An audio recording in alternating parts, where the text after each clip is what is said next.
إن أول بيت وزع للناس للذي ببكة مباركا وهدى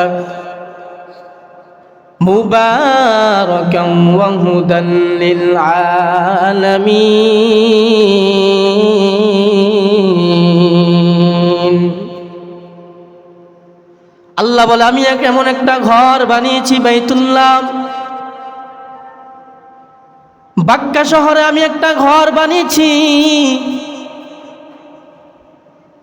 আল্লাযী বিবাক্কাতা মুবারাকান ওয়া হুদা, এমন একটা বরকতময় ঘর আমি আল্লাহ বানিয়েছি আমার বান্দার জন্য। ওয়া হুদান লিল আলামিন, জগৎবাসীর হেদায়েতের জন্য আমি আল্লাহ এই ঘরকে তৈরি করেছি। এটা এমন একটা ঘর, যেই ঘরের মধ্যে আল্লাহ তাআলার সামনে যদি দাঁড়াও, ওই ঘরকে যে তাওয়াফ করবে, নবীজি বলেন তার জীবনের সমস্ত গুনাহগুলি আমি আল্লাহ তাআলা ক্ষমা করে দিবেন। এটা এমন একটা ঘর, এই ঘরের পাশে এখন একটা দেওয়াল আছে, বুক বরাবর একটা দেওয়াল, যেটাকে হাতিমে কাবা বলা হয়। বাইতুল্লাহর ভিতরে, কাবার ভিতরে ইবাদত করা যেই পরিমাণ সওয়াব, আর ওই হাতিমে কাবার মধ্যে ইবাদত করা একই পরিমাণ সওয়াব। যারা গিয়েছেন তারা দেখেছেন অবস্থা কেমন। এটা এমন একটা ঘর, দুনিয়ার ঘর কেউ আল্লাহ বলেছেন এটা আল্লাহর ঘর, কিন্তু বাইতুল্লাহ এমন একটা ঘর যে ঘরের কোনো তুলনাই নাই, যে ঘরের কোনো তুলনাই নাই। পৃথিবীর কাবা হিসাবে, কিবলা হিসাবে বানিয়েছেন ওই বাইতুল্লাহ। তো এই দুনিয়া যখন আবির্ভাব হয়নি, তখন এই দুনিয়া ছিল মাঠ পানি দ্বারা। ওই পানি আবির্ভাব হয়েছে মুক্তা দ্বারা। আল্লাহ তাআলার কুদরত কেমন, তার কুদরতের পাওয়ার কেমন। অথচ আমরা আল্লাহর গোলামি করি, মদিনাওয়ালা নবীর আদর্শ মানি না।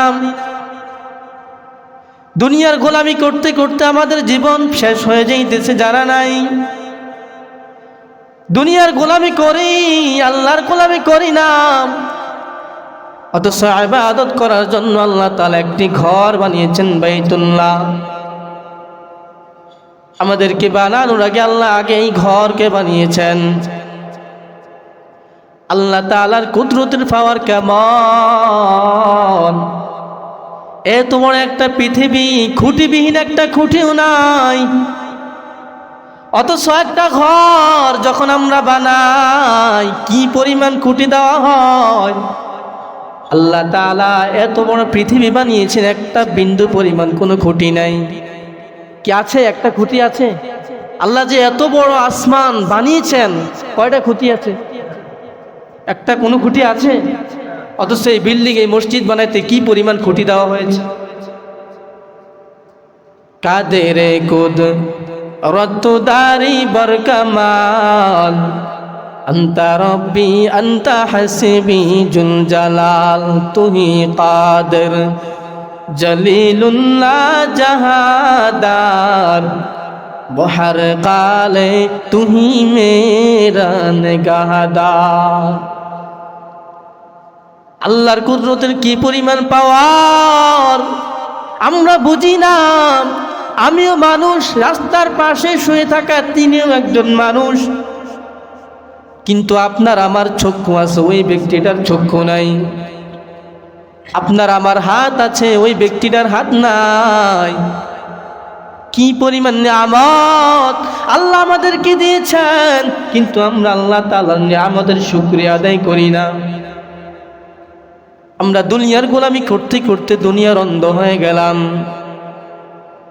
টাকার গোলামি করতে করতে আমরা টাকার অন্ধ হয়ে গেলাম।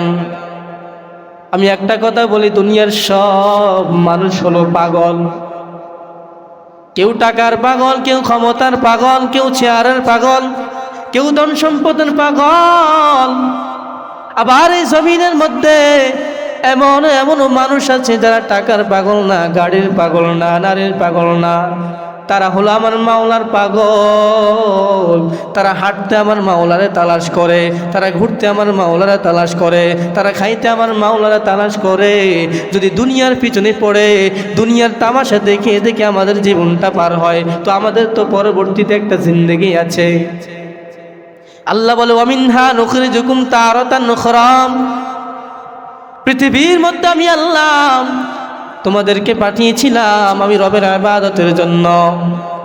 তোমরা আমি রবের ইবাদত না করে, আমি রবের গোলামি না করে বান্দার গোলামি করো। মদিনাওয়ালা নবীর আদর্শ না মেনে দুনিয়ার নেতার আদর্শ মানো। আল্লাহ বলে পুনরায় আমি রবের আদালতে দাঁড়াতে হবে। পৃথিবীর মধ্যে থাইকা, জমিনের মধ্যে থাইকা একটু ভাবো, তুমি কি নিয়ে আমি রবের সামনে দাঁড়াবা, তুমি কি নিয়ে আমি রবের সামনে অগ্রসর হবা। আল্লাহ বলে ওয়ামিনহা নুখরিজুকুম তারাতান উখরা, আমি রবের সামনে তোমাদেরকে দাঁড়াতেই হবে, কোনো সন্দেহ নাই। আল্লাহ বলেন আমি রবের ইবাদত করো, মদিনাওয়ালা নবীর আদর্শ মানো, তো এটা তোমার আমার কামিয়াব। এটাই তো দুনিয়ার জন্য চিরস্থায়ী জিন্দেগি না। আমাদের তো একটা চিরস্থায়ী জিন্দেগি আছে, ওইখানে আমাদের যেতে হবে, রবের সামনে দাঁড়াতে হবে। এই জন্য 5 ওয়াক্ত নামাজ আমাদের আদায় করা, রবের ইবাদত করা, সঠিকভাবে রবের ইবাদত করা, কুরআনুল কারীম তেলাওয়াত করা। এইভাবে যদি আমরা আমাদের জীবনটাকে পরিচালনা করি, এটাই হবে কামিয়াব, এটাই হবে সফলতা। দুনিয়ার মানুষ শুধু দুনিয়া তালাশ করে, আখিরাত ভুলে গেল। আল্লাহ বলে জমিনের মধ্যে এখন আছো, 1 মিনিট পরে থাকবা কিনা তারও কোনো গ্যারান্টি নাই। ভালো মানুষ হঠাৎ স্ট্রোক করে মারা যায়, ভালো মানুষ হঠাৎ ব্রেন স্ট্রোক করে মারা যায়। আপনার আমার সেকেন্ডের কোনো হিসাব নাই, কখন জানি আল্লাহ আমাদেরকে ডাক দিয়ে দেয়। এই জন্য দুনিয়ার গোলামি নয়, আল্লাহর গোলামি করো। সন্তানদেরকে দিনই শিক্ষা দেন, আমার ঘরের মা বোনদেরকে পর্দা শিখান, তো সমাজ সুন্দর হয়ে যাবে। তাহলে আমাদের দেশে কখনো অশান্তি আসবে না, আমাদের সমাজে কখনো অশান্তি আসবে না। দুনিয়ার পাগল হইয়া শুধু দুনিয়া তালাশ করো বাপ, আখিরাতকে এখনো তালাশ করলা।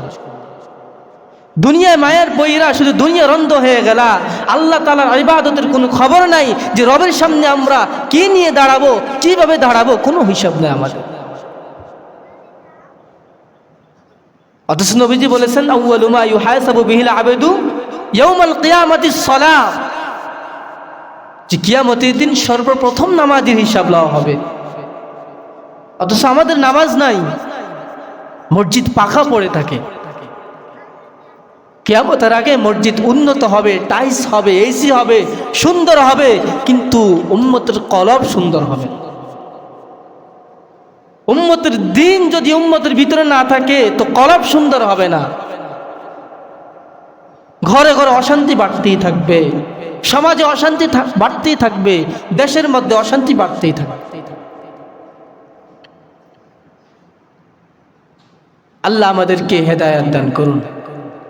বেশি বেশি আল্লাহ তাআলার কাছে হেদায়েতের দোয়া করবেন, বেশি বেশি আল্লাহ তাআলার কাছে চাবেন যে আল্লাহ গুনাহ করে করে সময়কে অপচয় করতেছি, গুনাহ করে করে সময়কে নষ্ট করতেছি, আল্লাহ আপনি আমাদেরকে ঈমানি হায়াত দান করেন, গুনাহগুলো না মাফ করায় মত দেন। অথচ মসজিদে জামাত হইতেছে, আমরা দোকানে বসে আড্ডা দিই, দোকানে বসে ক্রাম বোর্ড খেলি, টিভি চাই। এই সমাজ পরিবর্তন জীবনও হবে না যদি আমরা পরিবর্তন না হই, কখনো পরিবর্তন হবে না, যত বয়ান করা হোক, যত বোঝানো হোক। এই জন্য আগে আমাদেরকে পরিবর্তন করতে হবে, আমাদের কলবকে পরিবর্তন করতে হবে, আমাদের ঘরওয়ালাদেরকে পরিবর্তন করতে হবে, তো দুনিয়াও সফলতা হবে, আখিরাতেও সফলতা হবে।